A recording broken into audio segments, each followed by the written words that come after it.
ইচ্ছে হলেই কি চাঁদে যাওয়া যায়, ভেসে থাকা যায় মহাকাশে?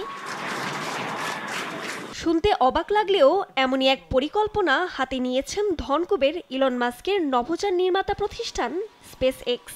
4 জন অপেশাদার নভোচারীকে নিয়ে মঙ্গলবার মহাকাশে পৌঁছেছে নির্মাতা প্রতিষ্ঠান স্পেস এক্সের নভোযান ক্রু ড্রাগন ক্যাপসুল। লাইভ স্ট্রিমের মাধ্যমে সরাসরি সম্প্রচার করা হয় পুরো মহাকাশ অভিযান। উচ্ছ্বাসে মেতে ওঠেন নাসার বিজ্ঞানীরা।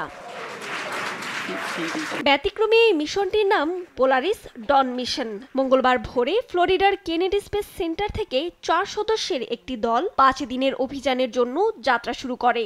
বিলিনিয়ার এক উদ্যোক্তা, বিমান বাহিনীর অবসরপ্রাপ্ত পাইলট ও 2 জন স্পেস এক্স কর্মীর মতো অপেশাদার নভোচারীদের সঙ্গে নিয়ে শুরু হয় এই মিশন। স্পেস এক্সের ফ্যালকন 9 রকেটে চড়ে রওনা হন এই 4 নভোচারী। নাসার তথ্য মতে ওই 4 নভোচারীকে বহনকারী ক্রু ড্রাগন ক্যাপসুলটির উড্ডয়নের প্রায় 9.5 মিনিট পর কক্ষপথে পৌঁছায়। সাদা রঙের ক্যাপসুলটি যখন পৃথিবীর ভূপৃষ্ঠ থেকে 700 কিলোমিটার উপরে ছিল, তখন ক্রুরা বাইরে বের হন। 41 বছর বয়সী জ্যারেড মার্কিন ধনকুবের এই উদ্যোক্তা, ইলেকট্রনিক পেমেন্ট কোম্পানি শিফট 4 এর প্রতিষ্ঠাতা ও সিইও। মহাকাশযান থেকে বের হয়ে নভোচারী আইজ্যাকম্যান জানায় তার অনুভূতির কথা।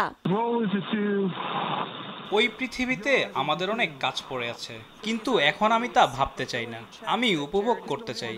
ভাবতে অবাক লাগছে, বাইরে থেকে সত্যি পৃথিবী এক নিখুঁত বিশ্বের মতো।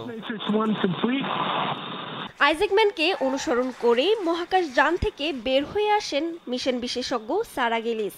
এরপর তাদের অন্য 2 সঙ্গী স্কট পটিট ও আনা মেননও মহাকাশে ইতিহাস গড়েন। এই অভিযানে নভোচারীদের পরনে ছিল বিশেষভাবে নকশা করা নতুন স্পেস স্যুট। ব্যক্তিগত উদ্যোগে যারা মহাকাশে যেতে চায় তাদের সুযোগ দেওয়ার পাশাপাশি নভোচারীদের নতুন পোশাকের ট্রায়াল নেওয়া হয় স্পেস এক্সের এই অভিযানে। এর আগে 4 বার প্রাইভেট স্পেস মিশনে পাঠানো হয়েছে ক্রু ড্রাগনকে। তবে এবারের অভিযানটি সবচাইতে ঝুঁকিপূর্ণ বলে দাবি করছে স্পেস এক্স। 1972 সালে অ্যাপোলো অভিযানের পর এই প্রথম কোনো নভোচারী মহাকাশে পৃথিবীর কক্ষপথের এত কাছাকাছি এসেছে। এদিকে নিজস্ব সামাজিক যোগাযোগ মাধ্যমে প্রতিষ্ঠানটির সিইও ইলন মাস্ক ঘোষণা দেন 2026 সালের মধ্যে মঙ্গল গ্রহে যাত্রীবিহীন নভোযান স্টারশিপ পাঠানো হবে।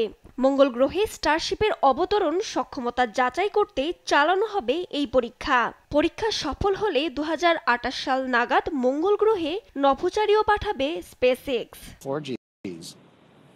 রজনী রহমান, নিউজ ডেস্ক, দেশ টিভি।